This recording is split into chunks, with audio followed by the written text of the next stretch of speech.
Ladies and gentlemen, vanakkam and welcome on behalf of Prakriti Foundation. We welcome you to the launch of My Life as a Comrade by KK Shailaja, or Shailaja teacher as we all know her, especially popularized on social media.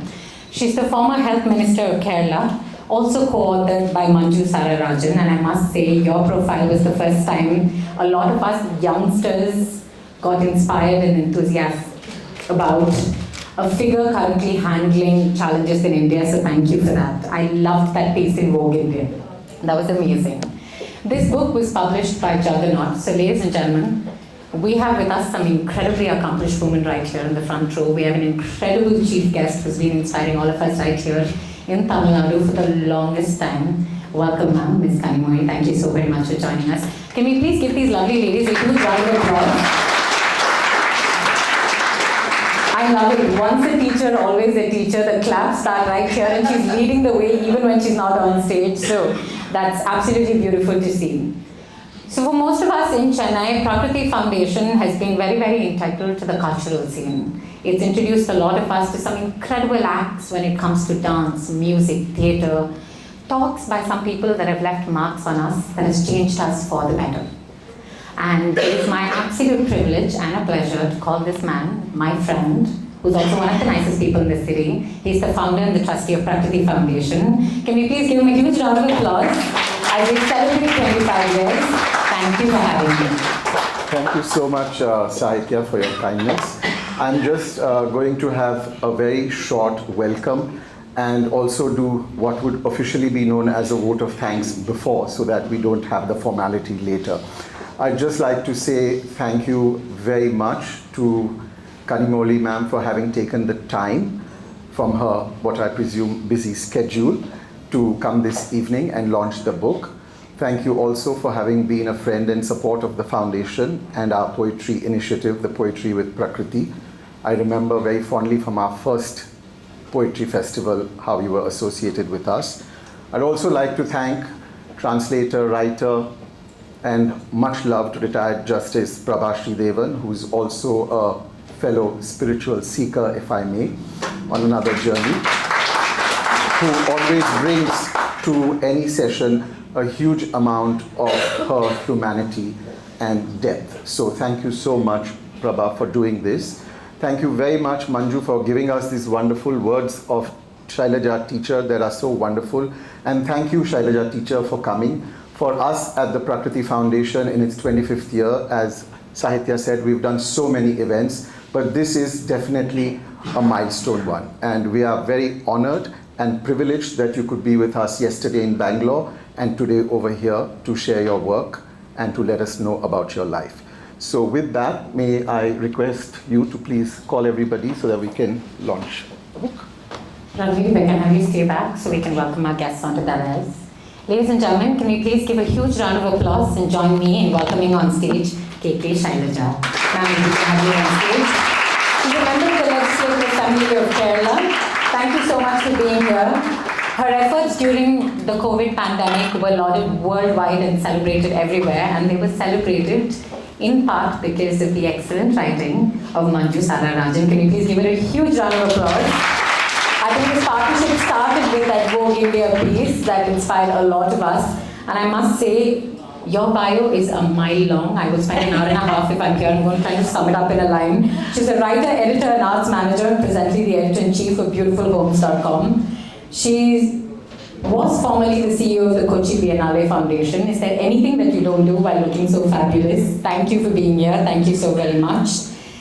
Ladies and gentlemen, we also have with us the retired Justice Prabhashi Devan. Ma'am, thank you for joining us here today. We can have you here with us.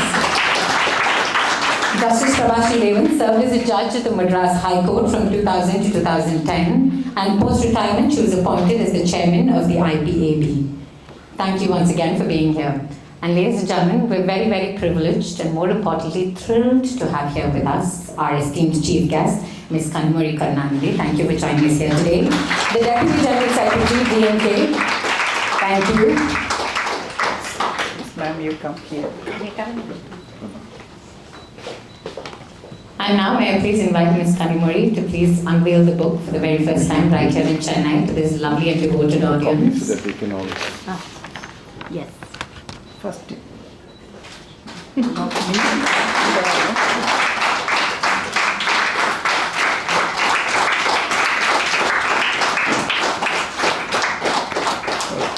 May I request our chief guest to please say a few words on this occasion? Yes. Vanakkam.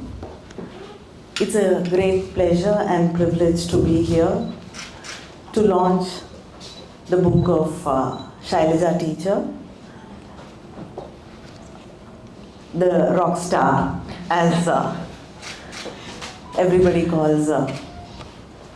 And I actually am so happy to be here because I missed the opportunity to be there in Delhi with her when they launched the book first. I had other commitments and it was very painful that I could not be there when she launched the book. And I'm so happy that I'm able to be here and part of this. I'd like to congratulate Manju Sara Rajan for the beautiful way she's written the book, and she's captured the experience in such a flowing, beautiful style. And of course, Prakriti Foundation for launching this book again, and my friend I thank all of you for bringing Shailaja teacher here to Chennai and to share her experiences again with us. I went through this book. To be honest, I couldn't finish it, but I just got a copy a few days ago. But she starts talking about her life even before she was born, and she starts talking about how people lived, how the British, when they came here, how they formalized our caste system, how they formalized oppression in a different way, which was oppression which was there in the name of caste, how the British gave it a formal structure, and how people became oppressed and how they were taken away. The little bit of rights which they had in their lives was also taken away. And she starts talking about how people stood up, fought for their rights, and the women who got into politics and how they changed lives, and how they got involved with the communist movement in Kerala. And she talks about her life. This whole book is just not about her life, her work. It is about the history of Kerala, the contemporary history of Kerala, the struggles of people and the changes we've seen. And as a politician, as a woman politician, she talks about her struggles. She says she's been fortunate enough that she did not have to go through what usually women in public life have to go through, fighting with a family. They encouraged her to go ahead. But still, when she gets married, we've been taught for generations to believe that we have a duty which we have to fulfill to our families, we have a duty to the work we take up, and a duty to society. So every politician, every woman politician is torn between all this. Or just not a politician, I think any woman who steps out of the house to work, she carries a load of guilt. She feels that she's ignoring the family, she's not doing justice to the children. Even if the family does and society around her does not demand it, we are not able to free ourselves from that. And she talks about how she also goes through that. It's so beautifully put that, absolutely unnecessary, but she is not able to break away from that burden. Then she goes on to talk about her work when she becomes a minister, and her work as the health minister of Kerala, and that is why we celebrate her for. I'm stunned about the attention she pays to details. I think this is something every minister has to learn from her, across the board. She does not give up. She pays such attention to small details when they talk about the floods and in the aftermath of the floods. When she says that cholera and other waterborne infections are there, and when people are advised to take medication for that, in spite of that there are deaths. And she goes to find out why the deaths have happened. And she finds out that people were given those tablets, but they did refuse to take it. They did not want to take it. They did not think it is important enough to take it. So she ensures that she gives a packet of biscuits, a bottle of water, and the tablets.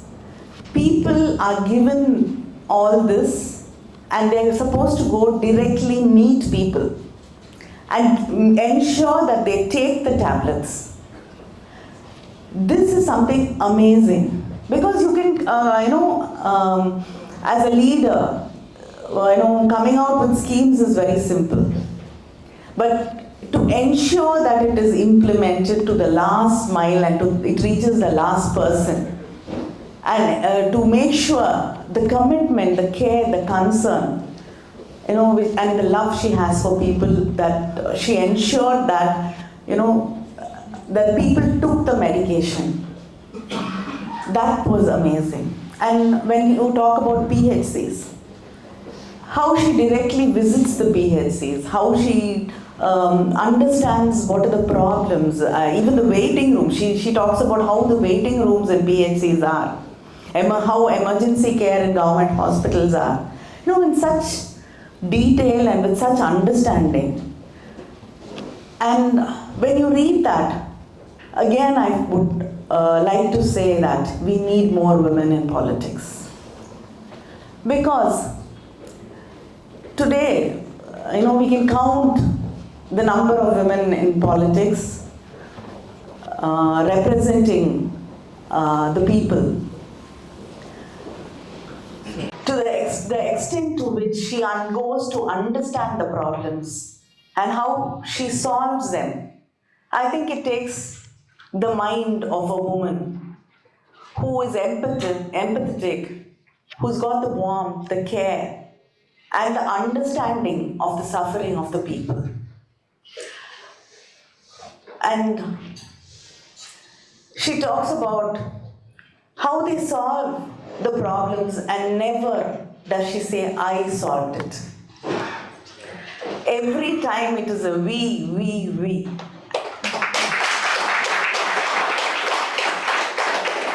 I think it is that humility, that inclusiveness, and giving people what is due to them and recognizing other people's work is what has made her what she is. And a politician to say that yes, my party made me a minister. Today I'm happy to go back to party work. That takes a great heart, a great mind, and hats off to you. And it's always been a pleasure. You're an inspiration, and you are one of my heroes. Thank you.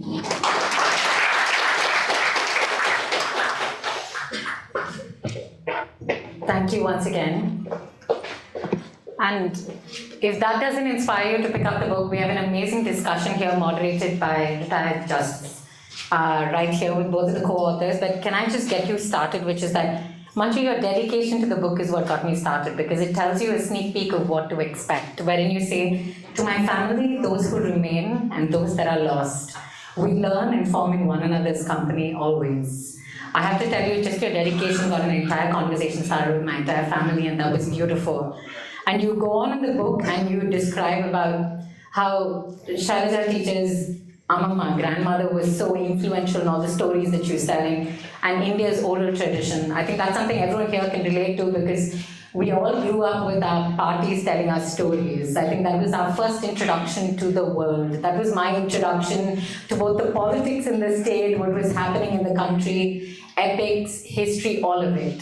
So from there to discussing cultural mom guilt and the nuances of everything that she does, this was a thrilling ride. I'm a couple of chapters in and I'm sure everyone here is going to be very, very interested. Can I hand it over to you lovely ladies to take over from here for the panel discussion? We can have the mics, please. We will have time for a short Q&A session after this. Thank you. Good evening, everyone. Thank you, Prakriti, and Ranveer for inviting me to launch this book and be with teacher and Manju. It's a great book. Is this a book by a woman politician? It is. Is this a book by a feminist? It is. Is this a book about book for somebody who wants to know about the social history of Kerala? It is. It is that and so much more. And I will just tell you, read 2 or 3 lines for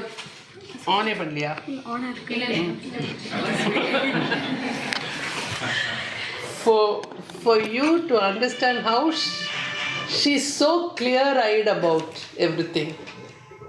She says, if one of us does a bad job, people criticize our entire gender. And there a big saga lies behind those lines. And this I loved, teacher. I know of doting mothers who couldn't fathom their sons having to clean up after themselves.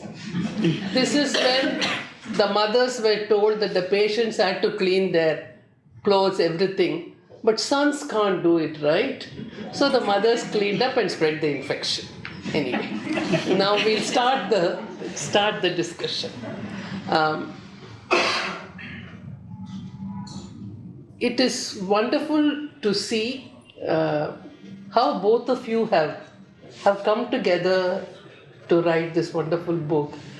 And if there wasn't that trust and understanding between the two of you, this book couldn't have been what it is. Why did you decide to start to tell us about what Kerala was and is, and then position yourself later? You come quite much later. First it is Kerala, then it is your larger family, and then slowly you come. So what made you think of this device? First of all, I want to express our thanks to Prakriti Foundation, which is a leading foundation which promotes literature, art and everything. And also, I want to thank you all for coming for the discussion. Actually, I never intended to write an autobiography or something like that. But as Madam said, I want to say something about my grandma. She was an eminent personality, a fighter. She was not a known leader outside, only local level, Communist Party's worker in local level. Never she became a politician, but she was a brave lady and she fought against all the social evils at that time. She was also a very good storyteller. Not only stories, the actual miseries of her time. She described everything to us, to the children. Every day there was a storytelling session in my house. Evening, after taking baths, my grandma always sat on our veranda and a little gathering were there. Not only my family members but our neighbors from all communities, Kadisuma, Varkichetan, Christian, Muslim, Hindu, everyone. In that little session, she described all the things. Sometimes she narrate the story or tell the story of Purana, Idihasa, etc., Ramayana, Mahabharata, Raman, Krishnan, Arjuna, Naval, Sahadev, Yudhishthira, every persons were our friends at that time, because that way my grandma was narrating the story, that impression she made in our mind. Not only that, she was telling stories about the struggles of the poor people, the peasants, agricultural workers. As you all know, in 1930s, 40s and 50s, landlordism was here in India. But in Malabar, it is a different thing, I think so. The August Babel wrote that the landlordism in Malabar is more severe, more cruel than the slavery in Greece. That kind of a system was there. The poor people who are in the lower caste, who are the agricultural workers, they have no rights, they cannot study, they cannot eat good food, they have to live a life of misery at that time.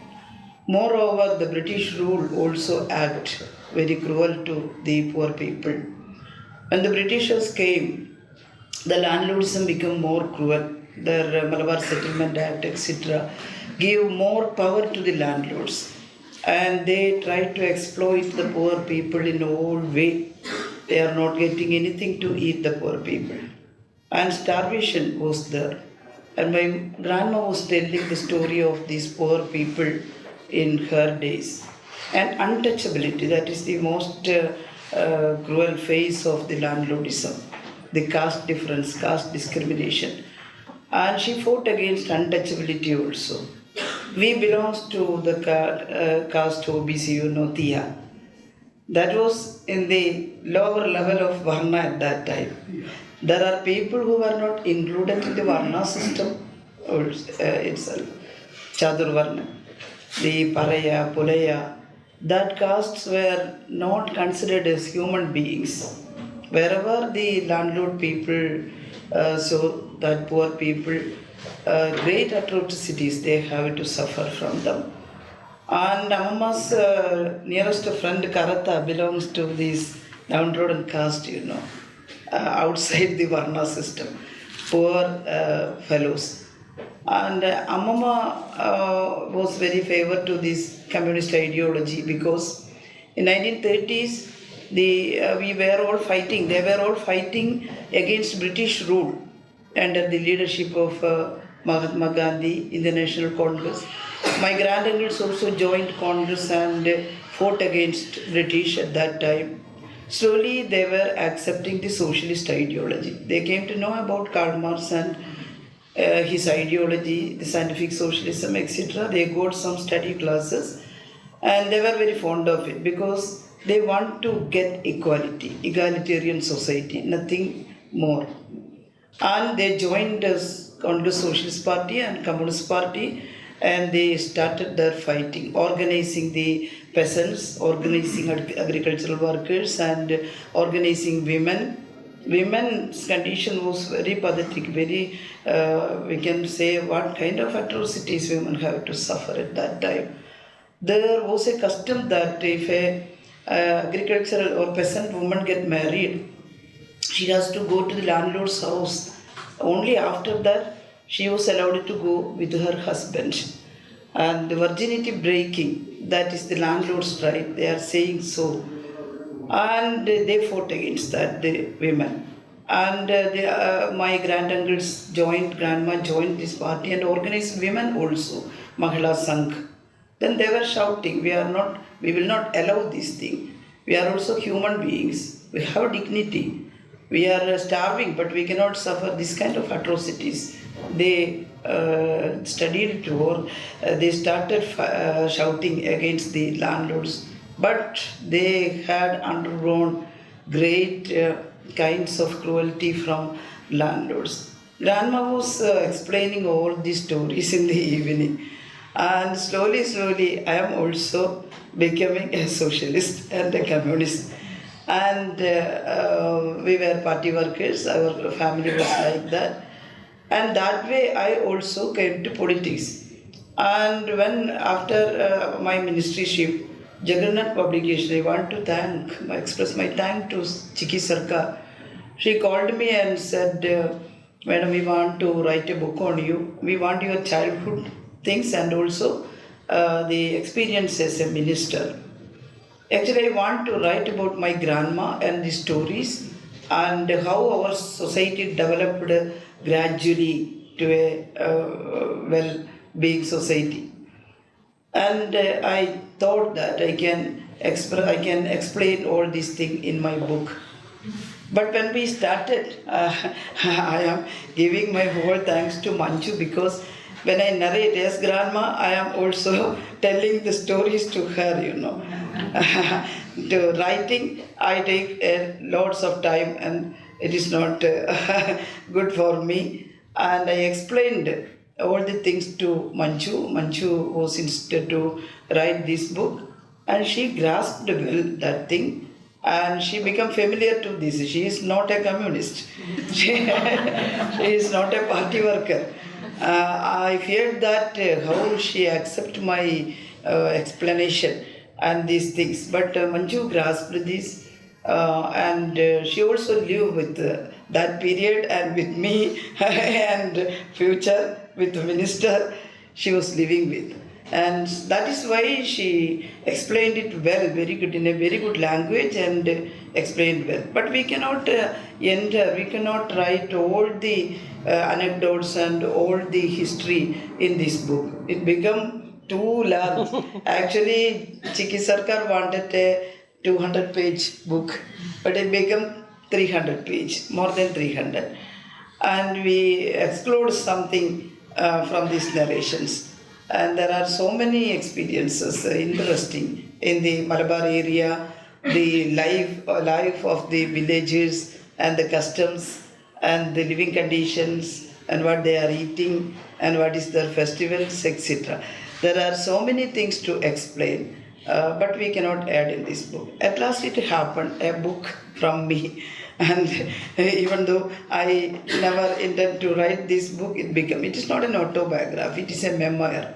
So my memories, some of my memories, put it as, and it become a book. That way this book happened, madam, and I want to explain the history, because without explaining history, we cannot move forward. Without learning lesson from the history, we cannot move forward. We are now trying to make a future society. What is our expectation? The future society should be egalitarian. As written in our constitution, it should be democratic, secular, and socialist also. And to move that way, we should learn what happened in history, how did we reach here, and where we have to go. Otherwise, we cannot move.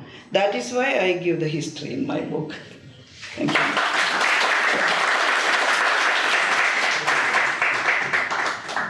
Thank you so much.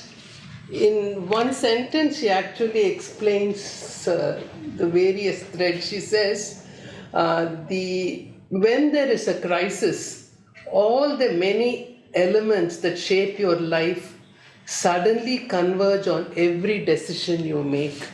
And it's amazing how when teacher has seen all the injustice and all that is not to be there, teacher is free of anger and bitterness. That is really marvelous. It's a triumph of humanity.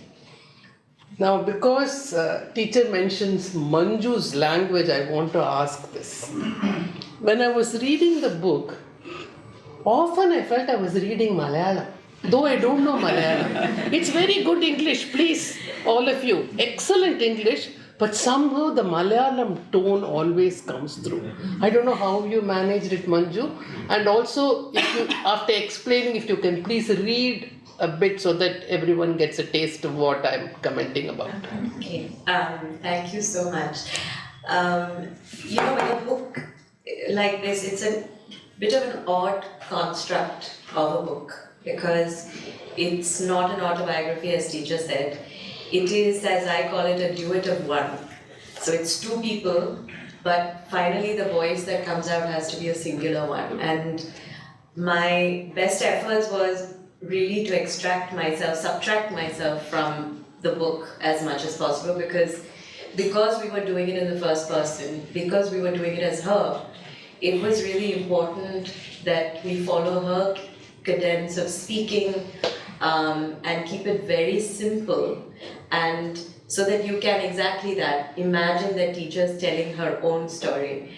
And you mentioned earlier, as two Malayali women, this was a fantastic opportunity for us to not just tell the story of our state ourselves, but also the story of Malabar, which is not something that you read in popular culture. There are also many things said about Kerala, but it's usually said by folks from somewhere else.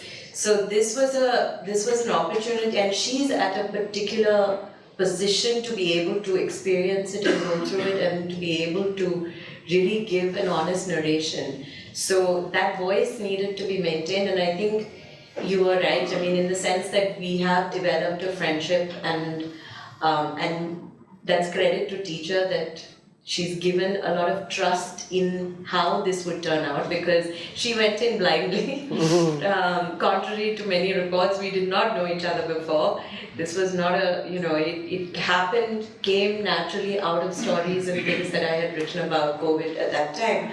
And she trusted me to tell that story, and my effort was mainly to keep myself out of it as much as possible. So I'm going to read a small part from the book. So this is from a chapter called The House of Parents. Since people believed in spirits, there were also those who lived off getting rid of them. Like one local pujari whose expertise was chasing away lost souls. Once he had captured the lost soul through a puja, he trapped it in a bundle of palm leaves and set fire to it to release the soul. You knew the soul was trapped because everyone watched this agitated bundle of leaves hop around madly. So of course people assumed the man knew what he was talking about. My grandmother, a great purveyor of jinns, spirits, and magical creatures of all kinds, later revealed the trick. The pujari would catch a little frog and trap it in between these leaves, tying the whole thing with string and holding it. Once the puja was over, he'd lay the leaf-covered object on the ground. Feeling the heat of the fire, the poor frog within would start hopping desperately, trying to get out. Till, of course, the soul of that unfortunate frog was snuffed out by the smoke and the movements ceased. My grandmother never revealed the man's secret to anyone. She'd say, "Let him make a little money. It is a matter of his daily bread." That was the way. Everyone and everything had its place. We understood that people are complicated. They have good and bad habits, and within a realm of behavior, people tolerated quite a lot. If neighbor Varkichetan was a drunk, then he was a drunk. You could hear him singing the famous Christian hymn, Endadishayame Devatin Sneham, God's love is such a wonder, from miles away. My grandmother would say, "He's coming in hot." Then she'd fetch some water and get ready. If he ended up in front of her, mumbling excuses, she would dunk his head in cold water and leave him on the veranda to sleep it off and sober up. When he came to, he'd go on his way. His wife Mary Chetty and their children were a part of our lives, and that was that. Thank you.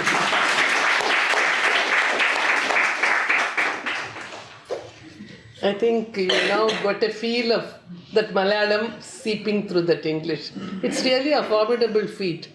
Because I'm a translator, for a moment I thought actually teacher had written it in Malayalam and it has been translated. Then I checked twice. No, it is written in English but so beautiful. I have tons of WhatsApp messages of teacher stories.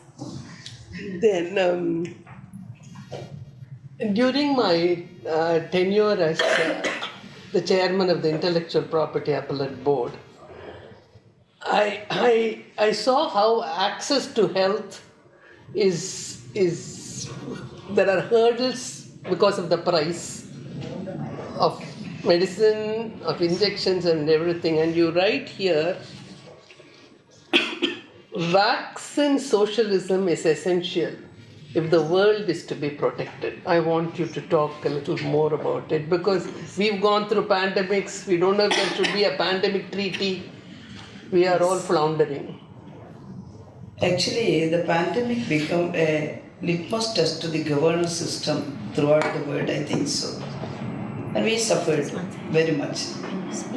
Wherever there is a very good public healthcare system, that countries and that places were able to control this virus throughout the world. And wherever it is not like that, they suffered. Look the example of USA, a rich country, very good health system, in the very good institutions like cancer institutes and cardiology hospitals, etc. Very good technologies there. But when a pandemic struck, nothing worked. Thousands of people died. We were watching in TV and other medias that in New York, I think, similar as Kerala was to India. New York was the one of the, we cannot say a ruling place, like a state in USA. I think population is 2.5 crores, almost like our population. But thousands of them died in the first phase itself. Why it happened? Because there are nobody in the grassroots level to check what is going on. They were not allowed to go to the higher hospital, the poor fellows. And they died without getting oxygen, without getting tablets, without getting proper nursing. The people died. Thousands and thousands of people. Sweden also, they all accepted the mitigation method. Let the virus to go to the society, and if everyone infected, the society will get the herd immunity. They are saying so. And when it comes to Kerala, January 30th, 2020, and we discussed it together, and we decided we cannot accept the mitigation method because there was no vaccine at that time, no proper guidelines at that time, and we are more vulnerable, Kerala, because our population density is 860 out of 1 square kilometer. And the old age population, the national average is 430, population density. And the old age population, it is almost near 15,000 of the total population. And we have so many first places in Kerala. Maternity mortality rate and child mortality is lower, but we have some bad first place also. That is, Kerala is known as the diabetic capital of the country. Lifestyle diseases are rampant in Kerala. That is also a vulnerable thing during a pandemic. So we didn't allow to go the virus to the society. We accepted the other method, containment method. In assembly, the opposition leader asked me, why you are adopting this containment method? Mitigation method is good. Let the virus go to the society.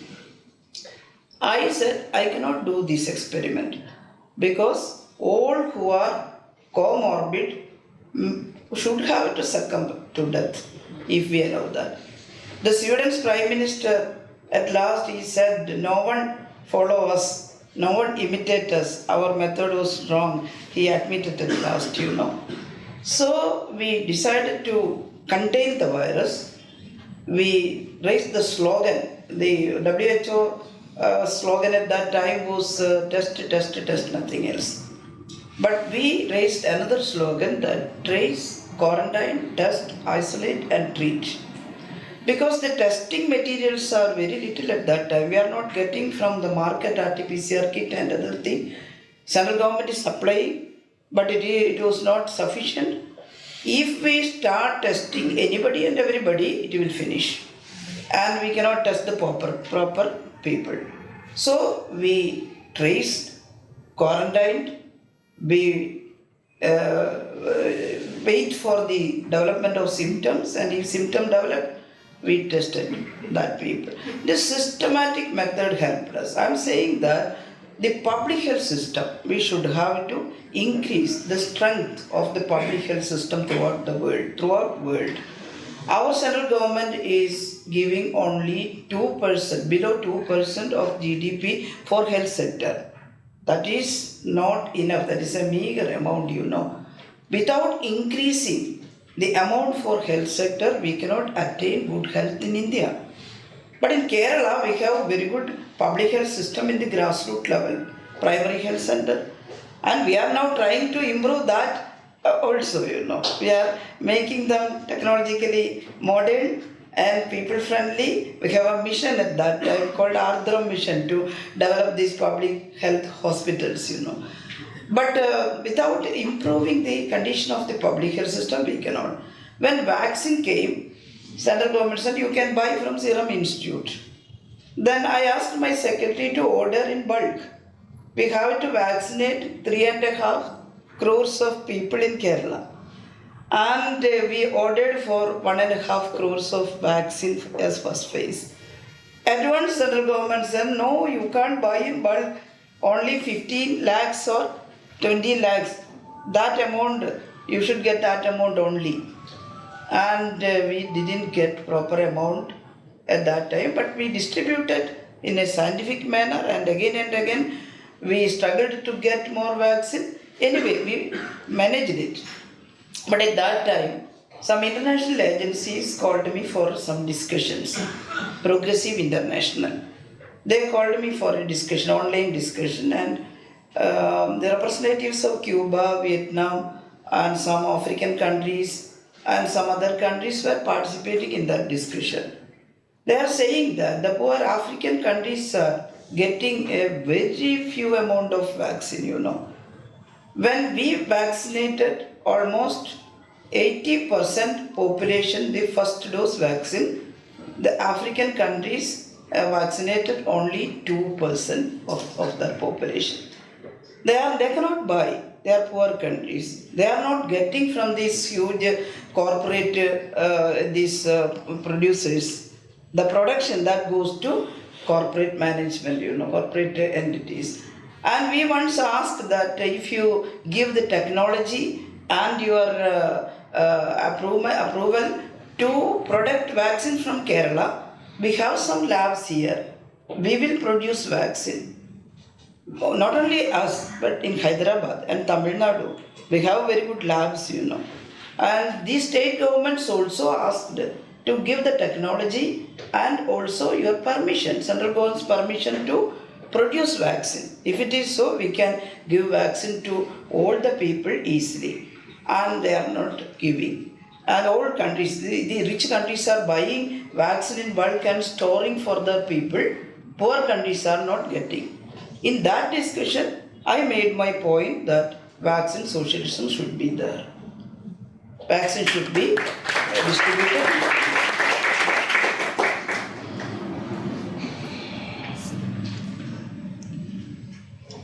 Next, I will touch upon something that Madam Kanimuri spoke about the guilt that women feel while engaging in politics or industry or anything outside the home. And there are very many pages quite poignant about when teachers' sons were doing their exams, things like that. She feels torn. And in another context, these two slogans are used in Kerala. Sadhairyam munnottu and Podu idam endedu. But you can use it for in any other context. So if women have to go forward sadhairyam, then how do women deal with guilt? Then Podu idam, I will take the public spaces of work, of power, everything. Endedu, it's also ours. So what do we do? And the question I asked you, teacher, during lunch, Does any man feel any guilt that he is not doing so much for the home when he is going out to work? Obviously, that's not in the male DNA or something like that. I don't know. So, I want teacher to speak about that, and then when teacher shared her ideas, how did you transform it into words? Yes. First of all, I want to say I'm attracted to Communist Party because Communist Party stands for equality, and we want to give equal place to women. Even though we are fighting inside the party also to have that mentality. Our leader, Comrade Sampath, is sitting in front of us, and we are fighting to get equal opportunity for women inside and outside the party. Every time we are doing our rectification campaign to rectify everything, the patriarchal views. We are living in a patriarchal society, you know. Each and every people got that kind of attitudes, but we have to try to eliminate that kind of things from the society, then only the society will become egalitarian. I am dealing not only with I was dealing with the health but also women and children department. And to encourage women and to teach the society that women are equal, it is my duty at that time, and we arranged a campaign called this thing, Sathairya Munnot, be brave and go ahead. Not hesitate to say your opinion, to express your idea, to stand with other persons in the society, to work outside. Don't hesitate. Please move forward. You are educated. Now Kerala, the society is not in 1930s or 40s, you know. A very good child is getting education, and after school education they are getting post-graduation, and everything is there. That educated society, the feudal mindset is there. It is not, we cannot eliminate all the feudal mindset from the society throughout India. We are believing that feudalism and the capitalism are going hand in hand in India. The consumerist culture that also put women as a commodity, you know. They are not giving each equal right to the woman. And the feudal culture, they consider women as slaves. The family is a unit of, we can say, the capitalist unit as slavery, you know. Yes. And we all are fighting against that thing. Because of that, we want to have huge campaigns on that. And we conducted night walk, and gathering women and walking after 12 o'clock through the street. And my colleagues, MLAs, asked me, teacher, you are not sleeping, the women are walking in the night. And I said, night is for sleeping, we also want to sleep. But we want to say the society that we have no restriction as women in the night time. Night time is also ours. There should not be restriction for women in the night or day, etc. So we conducted that kind of thing. And as with the first part, we have feelings, you know. Political workers are not dry in human attitude or without any love or any feeling like that. We are also human beings, and we have all the feelings all the people have. And I had also that feelings because motherhood, it is a very good concept, and every woman enjoy the motherhood. The little ones, the behavior and love, and when even though they are naughty, we are enjoying that time, the life with the little one. But I had very little time to spend with my little one, as all other politicians. I am going back to home night time. At that time, they become sleep. They were sleeping.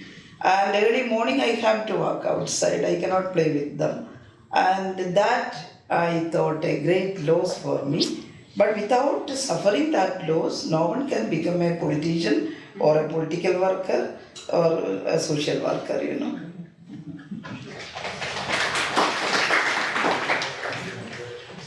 So I have to say that Kerala is this one place where the government is more liberal than the society that it represents. Because Kerala is truly a very socially conservative place. And it's interesting that there are parts of this book where both our lives the experiences of both our lives converge. And I think in the parts of being a professional, a working mother, is something that I identify with as well. And teacher probably comes from a far more liberal background than I do, actually. So for me, listening to her story and honestly being able, that part of the book is something that's so easy, that comes so easily for us because we all share that experience. And it's one of the amazing things listening to her and looking at the policies, like the night walk policy that they had, because she understood these basic small issues that you come up against when you work and live in Kerala as a woman. Because you do not find women in senior positions. Teachers are a rarity, even as professionals it's a rarity to find women in senior positions. So it was, for me, these parts were very easy, honestly, because these are all the life experiences that most of us have as women and working moms. Let them ask questions. Yes, that's right. Thank you very much. Now we open it for a question and answer session. Anybody? Of course. You talk when you go to a hospital on a surprise check and you find that things are not in working order, even though the hospital has funds, and you realize with your team that it is a question of intent. After that, you find a way to talk to them, to the people there. My question to you is, how are you able to bridge that bridge of intent and get people in public service to take ownership? Okay. We should have to taught the society. Is it on? No, it's on. Can I unmute it for you? Yeah, you unmuted. Yes. We should have to taught the society. There are so many drawbacks and scarcities in the society. But if we are participating in a government, there are some chances also, I think so. Previously I said we are getting little amount of money to organize everything. It is not sufficient. But with people's participation, we can do a lot of things. Kerala is experimenting that thing, people's participation and people's planning, etc. Through people's planning, we have good hospitals throughout the country. In each and every panchayat, we have a primary health center. It was not so bad, you know. And in general hospitals and district hospitals in district level. Good building. Not every hospital have good building. Some buildings were during my times. Some buildings were 30 or 40 years back built buildings. Some should have to demolish and build new one. But even though the building is old, if we have intent, we can make it clean and neat, you know. That it's not related with the old with building is old. That is not related with that thing. And when I visited a general hospital in Trivandrum itself, awkward condition and dirty things are in front of the hospital. Even in the car parking area, papers and waste clothes, etc. were there. And I became angry to that, you know. And that time I shouted, I didn't listen. Someone is taking it in mobile and they distributed to all the groups and it come out. But I cannot tolerate with that. And I asked them why here the premises is dirty like this. At once the answer came, Madam, there are no sufficient amount of cleaning staff here. I asked her, how many are you here? There are sufficient. There is a loss or 15 more staffs is necessary in that hospital and waiting for appointment. But others are there. If they tried their best, they can clean this all the hospital together. And I said, if you want money, I will give you money to clean this. And I asked, how much amount is there in your hospital management society? In Kerala, we have hospital management committee, and some people got affordable treatment from government hospital for testing in the lab, etc. They are getting some money, and they are storing that money there. They can utilize that money for the hospital. They have more than 1 crore rupees in that hospital account, Yet they are not cleaning. If there is no proper staff, they can hire staff from outside and clean the hospital. That is why I said this is not lack of money but lack of intent. We should have to teach all the workers that thing. We can do so many things if we have intent.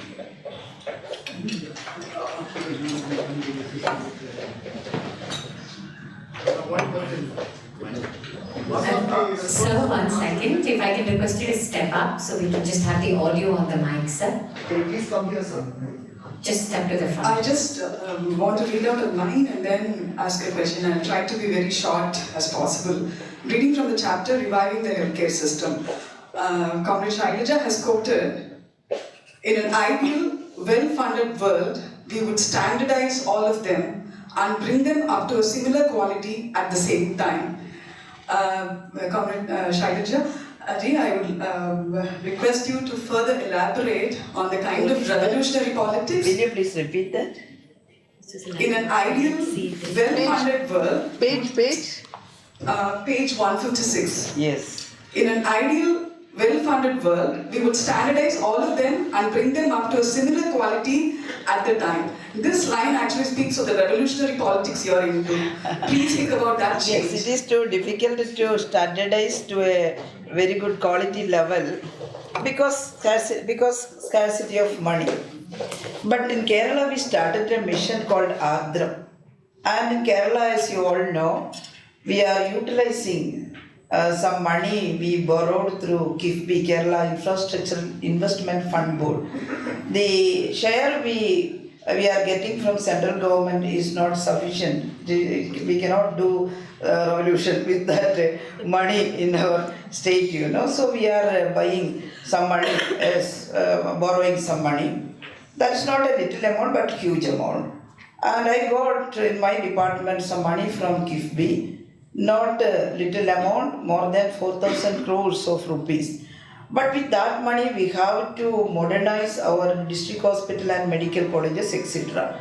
We try to modernize our medical college because when I examine, there are very good medical colleges in Kerala, but none of the medical colleges are coming under the 100 rank list. When they prepared in center, they are not below 100, 500 or 400 like that. And why we examine? Because of the scarcity of the infrastructure and also in academic sector also we have some improvement. And we utilize this huge amount of money especially for medical colleges. For example, Trivandrum Medical College we give 716 crores of rupees for their master plan, and we started work from the previous government. It is continuing.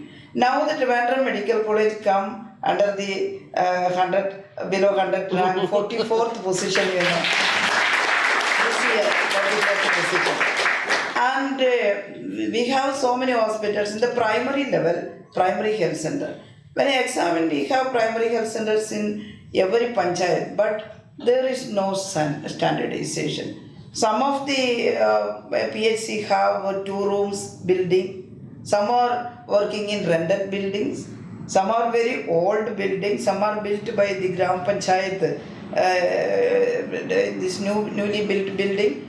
But no standardization in that building. So when I became minister, I called the meeting of all the experts and these medical officers, and I asked them, I want to have a master plan for a PHC. Because we have to improve the condition of the PHC. People are coming first in the primary health center.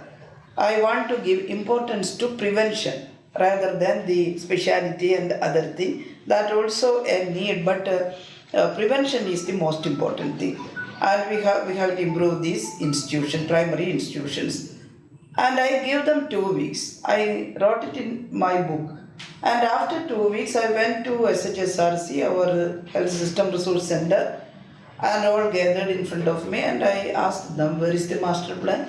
Then they said, Madam, we are going in group to analyzing the gap, for the gap analysis. Several parts of Kerala, each and other district, we are going at different teams. Then I asked, what gap you are going to analyze? These are different, you know. There is no unity. Some PSCs are good, some are bad, and functioning is also. Sometimes there is only one doctor in a PHC. In some PHCs there is 2 doctors, up to 2, not more. And most of the PHCs have 1 doctor, and some place 3 PHCs are under the control of 1 medical officer. And how it works? And I asked them, what is your plan for a PHC? They said, oh, we didn't think like, and we can discuss. That day itself we discussed. Good suggestions came from them. And each and every PHC should be patient friendly. Our Chief Minister Pinarayi Vijayan is always saying us, our hospital should be patient friendly. And how can we make a hospital patient friendly? The dilapidated building and the premises, dirty premises, that will not become a patient-friendly hospital. So someone said there should be a very good garden in front of the hospital, and very good reception, and very good chairs should be there, like airport chairs, and LED wall should be there to explain everything. There should be a very good toilet, a modern toilet there, and for the mothers there should be a breastfeeding room in the hospital. And immunization hall should be painted in cartoons and child friendly. It came. Spontaneously it came. And I said, that is why I am asking you to have a master plan. You please make a master plan out of this thing. And there are some utopian ideas that we cannot take into a PHC, you know. Yes, a car parking launch or like that, no necessary for that. And then after 2 weeks, they prepared a master plan for the PHC, and they went throughout Kerala to analyze the gap. Well, some buildings are good, we have to make it modern, and 50 lakhs or 60 lakhs rupees is sufficient. Some place we have to demolish that building and build a new one, and that need 2.5 crores, etc. And they asked, from where did we get money? I called all the Panchayat presidents and medical officers together. And I said, we have no money. Money goes to the district and taluk hospitals. For these primary hospitals, we will give. Health department will give some money, some 50 lakhs or like that. And remaining amount you should mobilize. The Panchayat presidents become angry. Madam, we came here with enthusiasm that we thought you are giving money to us. And from where we get money? I said you should have some projects in Panchayat system, and MLA's fund we can utilize, and we can go to some companies and rich peoples what they are going to do for their hospitals in their village. We can approach them, the rich people.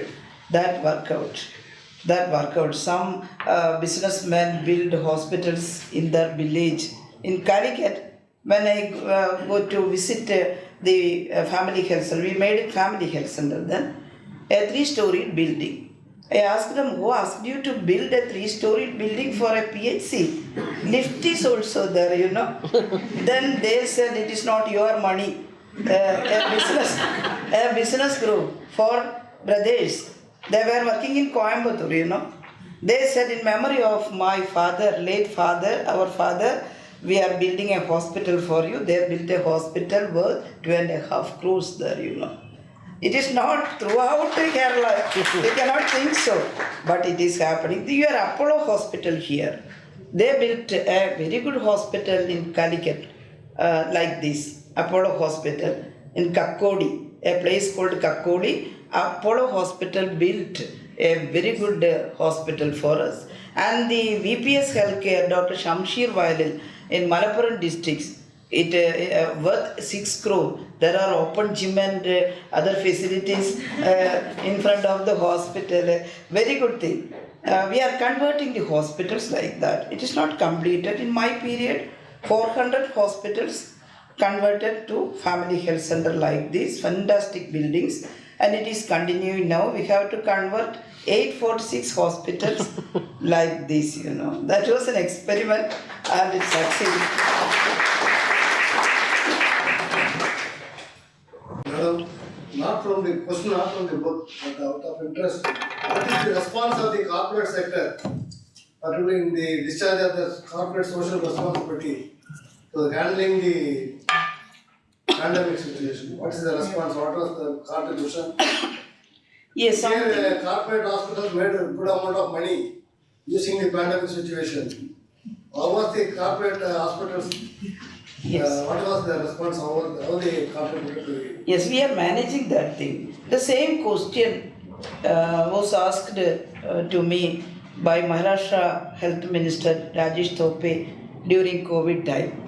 He called me, he always called me, not only Rajesh Thope but Karnataka Health Minister Sudhagar and this Goa Health Minister, everyone. We were in contact with each other at that time. Even though we are politically different stand, we were friends at that time because all want to tackle the problem.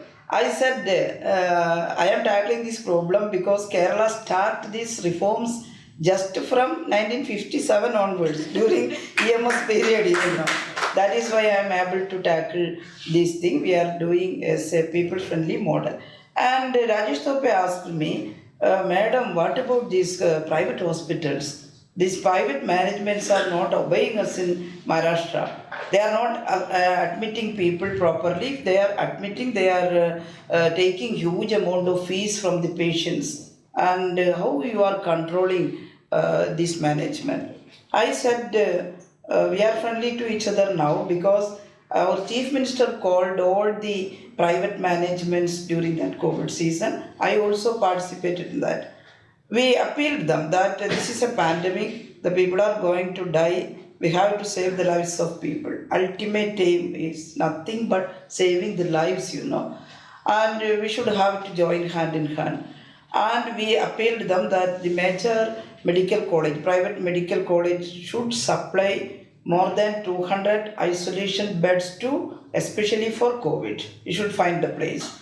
And little hospital, 15 beds, 50 bed or 70 beds, etc. According to your capacity, you should give. And the treatment was totally free in 2020. See, Chief Minister announced that COVID treatment should be totally free in Kerala. And even though the patient was admitted in private hospital, we were paying. We were paying the amount we decide and not according to their need, private hospitals. We revealed that. We insisted them to accept this thing. And they all agreed. So the task was somewhat easy that they are also cooperating with us. But that was not the condition in other places. And the corporate fund, our chief minister was always asking these rich people that use your money to your place, your village or your state. Why don't you building these things for the state? During the flood, as you know, more than 60,000 crores worth damage was there in Kerala, 2018 and 19. We have no money. Ours is a poor state, poor in the means of revenue income. We have no revenue income there. And we appealed to central government for more money. They should give the total amount of money to get rid of the ruins actually. Ours is a federal system, but we were not getting money from center. Little a meager amount we got. And our chief minister said, we will not fall down, we will rise up. Definitely Kerala will come out of these miseries. And we urged all the people to give money in CM's relief fund, disaster relief fund. Even the school children, they were coming with their little box, saving box to chief minister and giving money to chief minister's relief fund. That way we make some thing which the obtained hospitals we build at once and like that. Not only this, the M.A. Yusuf Ali is a very big businessman, foreign business. He is a Malayali, and he was also during COVID time he furnished one of his big building as a COVID hospital. He spent more than 2.5 crores or 3 crores of rupees to make it a COVID hospital. That way people are helping. We cannot say that each and everyone are helping. Someone are going back and pretending that they are not hearing our call. That kind of people are there. But we cannot say everyone is like. There are some good people who love their country or love their places, villages, etc. and they are helping. Thank you. So I would like to present this question to both Manju ma'am and Comrade's teacher. So this is regarding the writing choice of the book. We see that at least in the initial chapters there is a blend between history and the memoir that teacher wanted to present in the book. How was this decision taken? So ma'am already mentioned that it was important to understand history, to understand the story. As a writer, how did you decide, how did you come up with the decision that this is how much history we want to write and this is how we want to enter into the anecdote part of it? Yes, Manju. Well, I mean, as I said earlier, this was an opportunity for us to present a story about Kerala which had not been told, especially in English. So we had made the decision pretty early that we needed to also give context to why Kerala is the way it is. I mean, much of the questions that, as the last gentleman also asked, and we make the point in the book that every Malayali is a little bit of a socialist. And that goes back to the history that we have. And, you know, as teacher said, I mean, this is not, you cannot invent a healthcare system in 3 years or 5 years or 6 years. This is policies, different governments and different policies over a consistent period of time. So we had to tell that part of the story first in order to contextualize the response to COVID. And teacher had said from the beginning that, you know, and we were dealing with this book, we started dealing with the book in 2021. So by then, the nature of COVID, the understanding of COVID, all of that had evolved. So we knew that when the book comes out, you know, we can't predict where the situation is going to go. So it was important that 60% of the book at least really have a much larger macro idea. And that macro idea is the idea of Kerala itself. It's our culture, it's our society, stories about women, the story of Malabar, and all of that and how that impacts the decisions in the life of one particular human being and how that helps. So that's how we sort of constructed it, so that the book would sort of outlive just this idea of COVID and other challenges that we faced. It's enough. Can I just be humored to ask the last question? And this is for teacher. To be able to do all the wonderful work that you did, you had to carry the bureaucracy with you. Could you share with us some of the challenges and then finally the triumphs in that engagement? Yes, dealing with the bureaucracy, it should be tactful. Even I studied from Marxist philosophy itself, Karl Marx and Lenin. They said we cannot discard the bureaucracy as a whole after the revolution. Speaking of the revolution, that didn't happen here, but the bureaucracy tried to remain or make it sure that the conservative ideas are still there. That is the common nature of the bureaucracy, we can say so. They try to build the society like that. We believe that. But Comrade Lenin said, you cannot discard the bureaucracy because bureaucrats are very experienced. They have knowledge. They have knowledge about the society, science, everything is there, and they are experienced.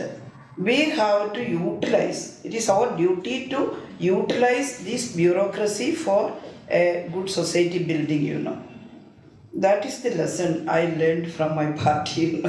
Sorry, not only my party workers, there are very good ministers from outside our party also. They are also utilizing bureaucracy. It is a tactful thing. When my health secretary came to me first, Raju Sadanandan, very efficient officer, and everyone said to me, "Oh, you are taking Raji Sadanandan as secretary?"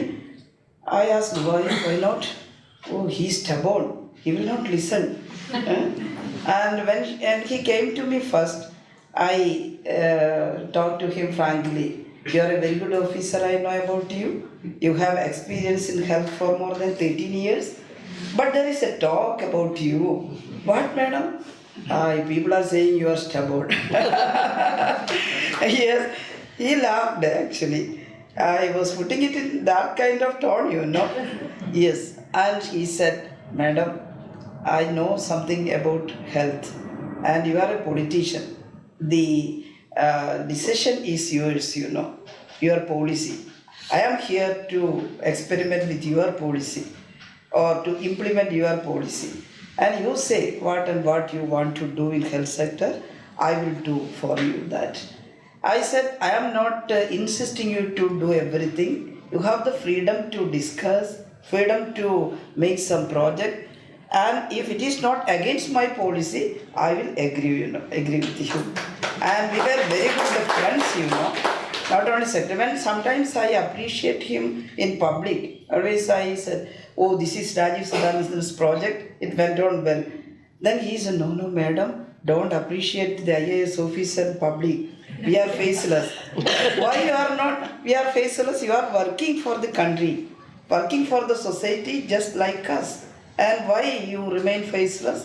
I am scolding you sometimes, I am criticizing you sometimes. If I am criticizing you, it is my responsibility to appreciate you also. You are doing the good thing. And my officers were my friends. Now also they are my friend, And we are working as a team. That is why I think I am able to build a very good team, efficient team in health sector. And each and every one have the freedom to think and implement their ideas.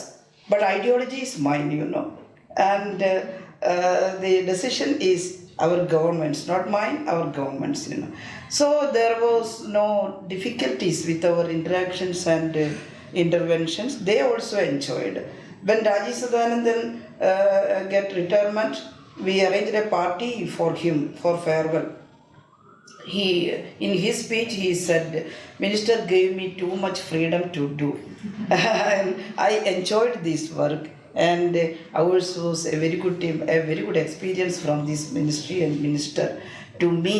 And I enjoyed it as a good thing. I enjoyed a lot about that. So there were no conflicts between us, If any conflict arises, I directly call him to my office. And frankly, I say it was not correct. It's not correct. You are doing the wrong thing, You should stop this. And all the officers obeyed me if I am saying the truth. And if they want to correct me, they will argue. At the last moment, they will argue with me. And if I understand they are saying correct thing, I also agree that. That way we function. Thank you so very much. With that, we conclude this session. Thank you everyone for joining us here today. Please do stay back, pick up a copy, it's right outside. I promise you it's a riveting read. From everything from mom guilt to what it is like, the humanity behind the politician and the work that it takes. And in case you're buying a copy, she's staying back to very, very kindly sign it. And I promise you she'll drop a few more truth bombs along the way like we saw today. Thank you once again for joining us. On behalf of Prakriti Foundation, I'm Jay Manju.